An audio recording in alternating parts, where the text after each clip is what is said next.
Alrighty guys, I heard you want to learn how to make pierogis. In which case I've got some great news for you because that is exactly what we are doing today. These are a classic Slavic treat. I think everyone knows what they are. And if you have a Slavic man in the house, you can quickly watch all of them disappear.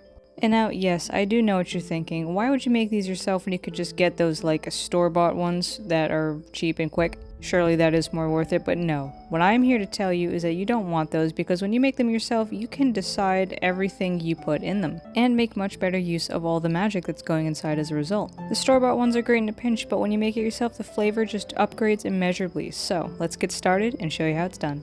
So what I'm using today is a recipe that my boyfriend's family gave me. They are Ukrainian and they are the ones who do all of this pierogi stuff. Us Slovenians, us Southern Slavs, we don't really do this that much. But as you can see, we got flour, potato, and egg, which already sets us up pretty good for the magic. And so what you're going to do is just season this a little bit and then take your fork, your egg, your flour, and just beat it up until it starts to combine. Eventually, once that egg is beat up nice, you're going to get your water and you're going to slowly put it in, just a little bit at a time. If you add it all at once, you're not going to be able to control how wet it gets, and that's going to be a bit of a mess. But mix it all together until it becomes a sticky dough. And then what we are not going to do is what I ended up doing here. It is supposed to be a sticky dough, so don't add more flour to it like I'm doing here. When I did this, I thought, oh man, this dough is just a little too sticky, let me add some more. Nope, do not do that because you gotta remember that when you roll it out on the counter, it's going to be taking up even more flour again. Knead it up a little bit, sure, but it has to be sticky so that the dumplings can stick together. But we're going to get this done first because we want to leave it to rest for a little while we get everything else set up. This is going to help that gluten develop so we can stretch it out thin enough to make enough dumplings. And please do remember to clean as you go. You're going to save yourself so much time and frustration if you can remember to do that. But now peel and chop all your potatoes. Fair warning, I do tend to overmake the amount of filling that I have, so if you want to use less, you can, but I like to have that filling left over to make more pierogies if I want, to make potato pancakes, all kinds of stuff. There's nothing wrong with having too much filling. There is a problem with having too much dough, so definitely if you're going to have more of one, make sure it's more of the filling. We get all of that into a pot and then get it nice and well salted and then boil it until it's like mashed potato consistency because that's exactly what we're going to do. And now it's up to you. You can make pierogies a lot of different ways with different fillings, but what I like to do is potatoes, a good amount of butter, and some cheese. Literally just act like you're making regular mashed potatoes but like minus the cream.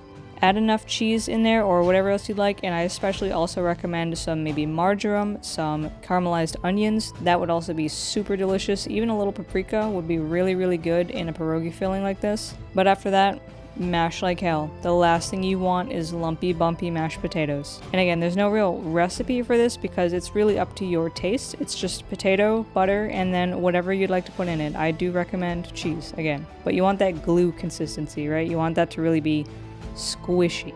And you know, when it comes to making this kind of stuff, what goes really well with it is some Polish sausage and some onions. So what I like to do is just get a couple links of sausage and cut them at a diagonal so that they have more surface area so they fry a little easier. We want all that fat to come out because that way we can fry the onions in it too, and that just makes the onions so much more delicious. Now you're going to notice I have two pans here, and that's because one pan we're going to use for our sausage and our caramelized onions, and the other pan is what we're going to fry all of our pierogies in once we're done boiling them. Yes, this is a household that boils and then fries their pierogies. You have to get that nice crunch on the outside. But as I said, we are going to make some caramelized onions with this, so we have to also get these prepped up. You want to get as much stuff prepped as possible, especially if you don't have a lot of counter space, because you don't want to have stuff in your way while you're trying to roll out all of your pierogi dough. So take a tip and just kind of like, chop all this up and then set it aside for later when the sausages are done because you're not going to want to deal with this while your hands are covered in dough and flour and everything else. And as I said, remember when I put more flour in it? Yeah, we don't need to do that because we're going to put flour on the table. And see how it's still kind of sticky? It's supposed to be sticky. But knead it around a little bit more so you can actually get it rolled out without it sticking to the pin. And we don't want this so thin that we can see through it, right? We don't want it to be too thin or else they'll burst while they boil. So I would say about like a 1/4 inch thick, maybe a smidge more, enough for think like a standard sugar cookie maybe. And again, it's got that gluten, so it's going to bounce back, so you're just going to want to stretch it good enough. You're going to want to roll it out, try to make it as even as possible, so like no thicker parts at the ends or anything. And then once you have it rolled out to the size that you want, you're going to basically treat it like you would any other baking expedition, right? Think about making sugar cookies where you're going to have to, just kind of do this over and over again. Same thing here. But once you are done rolling it out, you're going to want to find something that's a decent size to cut stuff out. I'm using what is actually a little bowl, and this is like a little bit big. You could use a slightly smaller one. I just can't find anything that is in between this and like a mason jar. So my pierogies tend to be pretty big, but that's okay because they still end up delicious. So you're just going to cut all of these out, until you're done. And then, as I said, with the sugar cookies, right? You're going to have all these strings of dough, just squish them up and then do it all over again. Just keep rolling it out until you run out of dough. Do not let any dough go to waste. That would be very sad.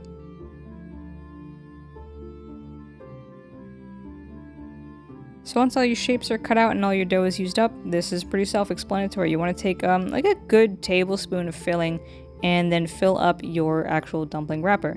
Don't want to use too much though, because again, if you boil them and there's too much stuff, they will potentially burst. But as you can see, I used a little bit of water to make it sticky again, and so I could pinch these closed. And make sure that you don't have a lot of dough at the end. I tried doing like a decorative crimp here, but it's really just not worth it. I would suggest just taking that cup you used to cut them out and pressing it down on the edges so that you can get rid of the extra on the ends, and also make sure they're sealed tight really well.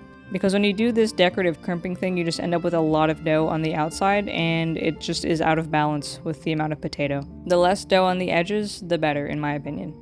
But good news, now it is time to take all of these sausages out. And remember, you do want to be multitasking a little bit while you're doing this. So as you are making all of these pierogi shells, you want to make sure that these sausages aren't burning in the pan either. Gotta run back and forth a little bit. But once these are done cooking, you're going to take them all out to drain a little bit on some paper towels, and then you're going to get your onion in all of that fat. This is going to make for a really nice smoky flavor, especially if you just take like a little bit of water, see all that brown stuff at the end of the pan. Taking some water and deglazing a little bit will just move all of that right into the onions. It's going to add a lot of really nice flavor. But in the meantime, you want to get a pot of water boiling, because now we're going to boil our pierogies. And they don't take that long to boil either. You really only want to boil them until they begin to float. Like if you stir them and they still sink to the bottom, that means they're not done. But also while they boil, you want to get some butter in that pan, because we're going to pan fry them in a nice amount of butter.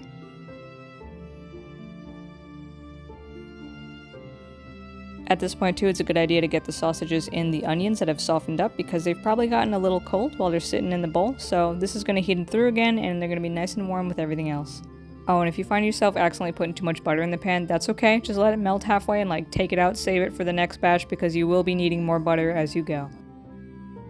But now grab something like a spider here that you can easily drain these on, and you're just going to literally take them out, plop them in the pan, and you're going to cook them on each side until they are golden brown and crispy, which may take a little bit depending on how hot your pan is. But while they do that, let's discuss sauces, because usually people use sour cream, but I really like Greek yogurt. It's more of a protein bump, so it's more nutritionally balanced, and also it has the same flavor as sour cream, and it's just more universal. You can't really eat sour cream for breakfast, but you can eat Greek yogurt for breakfast. It's just a way more efficient item to have in my pantry. But if you're like me, you get a nice big old glob of sausage and onions, as well as some pierogies and some beautiful Greek yogurt to dip all of that in. And if you're extra wild like me, you can get something spicy like Carolina Reaper, because spice goes really well with dishes like this, honestly. But if you're looking to make a meal that'll make you very full and very satisfied with your handiwork, this is the one for you. And now, congratulations! You know how to make pierogies all the way from scratch, and you will never have to have store-bought again.